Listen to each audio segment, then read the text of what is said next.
এবং ওদের যে 5টা ডিমান্ড ছিল তার মধ্যে ফার্স্ট ডিমান্ড তো ইনভেস্টিগেশন সিবিআই, ওটা তো অলরেডি সিবিআই করছে এবং সুপ্রিম কোর্ট মনিটরিং করছে, ওটা নিয়ে তো আমাদের হাতে নেই। প্লাস ওদের 4টে ডিমান্ড ছিল।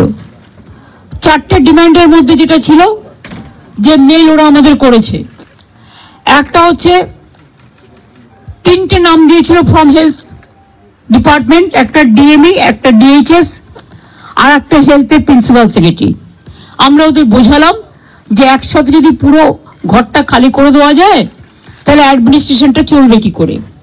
সুতরাং আমরা ওদের কথা মতো ডিএমএ এবং ডিএইচএসকে সরাবার সিদ্ধান্ত নিয়েছি এবং তাদের সম্মানজনকভাবে, এর থেকে উঁচু পোস্ট ওদের আর কিছু হয় না, তো যাই হোক যে একজন ডিএমই হতে পেরেছে বা ডিএইচএস হতে পেরেছে এবং তারা যথেষ্ট জাস্ট হয়েছে, নতুন বেশি দিন হয়নি, কিন্তু যেহেতু ছাত্রছাত্রীরা বলছেন ওদের প্রতি আমাদের আস্থা নেই, তাই তাদের ব্যাপারটাকে গুরুত্ব দিয়েছি। বাট এটাও ঠিক, আমি কিন্তু ডিএমইকে বা ডিএইচএসকে আমরা কাউকে অসম্মান করিনি, কিন্তু ওদের বিরুদ্ধে যেহেতু চিকিৎসকদের ক্ষোভ আছে এবং তাই ওদের দাবি মেনে নিয়ে আমরা বলেছি এই দুজনকে সরানোর সিদ্ধান্ত আমরা নিয়েছি। 3 নম্বর হচ্ছে ওদের যেটা ডিমান্ড ছিল 4 নম্বর, 3টের মধ্যে 2টো করলাম। আর 4 নম্বর ডিমান্ড যেটা ছিল সিপি বিনীত গোয়েলকে সরিয়ে দেওয়ার জন্য। বিনীত গোয়েল ওদের কাছে নাকি আগেই স্বীকার করেছিল, যেটা ওরা মিটিংয়ে বললেন, যে আমি পদত্যাগ করতে চাই, কারণ আমার মনে হচ্ছে তোমরা যখন আমার প্রতি আস্থা রাখতে পারছো না, তোমাদেরও যেমন পরিবার পরিজন আছে আমারও আছে, এটা ওরা আমাকে মিটিংয়ে বলল।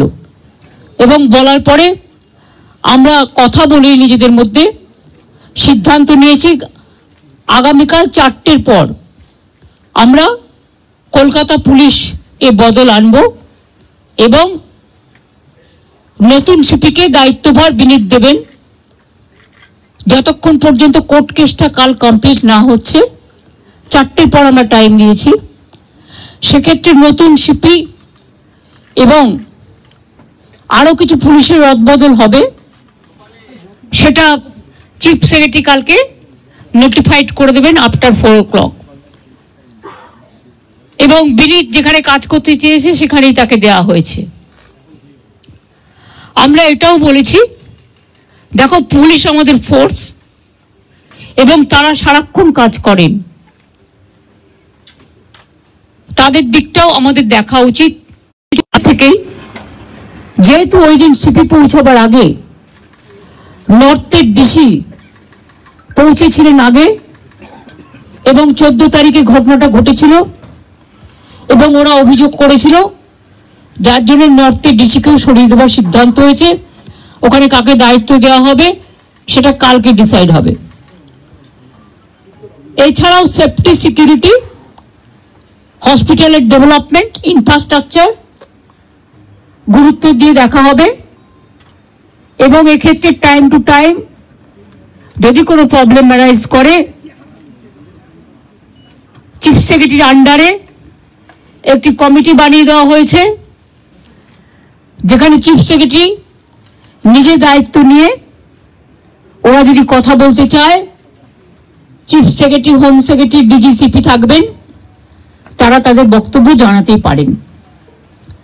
এইসব নানা রকম কথাবার্তা চলার পর আমরা, যেহেতু ডিটেলসটা আপনারা মেলেই পেয়ে যাবেন, আমি এটা বলি মিটিংটা পজিটিভ হয়েছে বলে আমি মনে করি, ওরাও নিশ্চয়ই মনে করে, তারাই বা সাইন করবে কেন আর আমাদের চিফ সেক্রেটারি বা সাইন করবে কেন।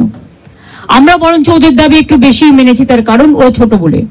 এবং আমি লাস্ট যেটা বলেছি যে তোমাদের কাছে আমার আবেদন থাকবে যে তোমরা, আমি জানি তোমরা বলবে আমরা ফিরে গিয়ে জীবিতে আলোচনা করব, সেটা হতেই পারে।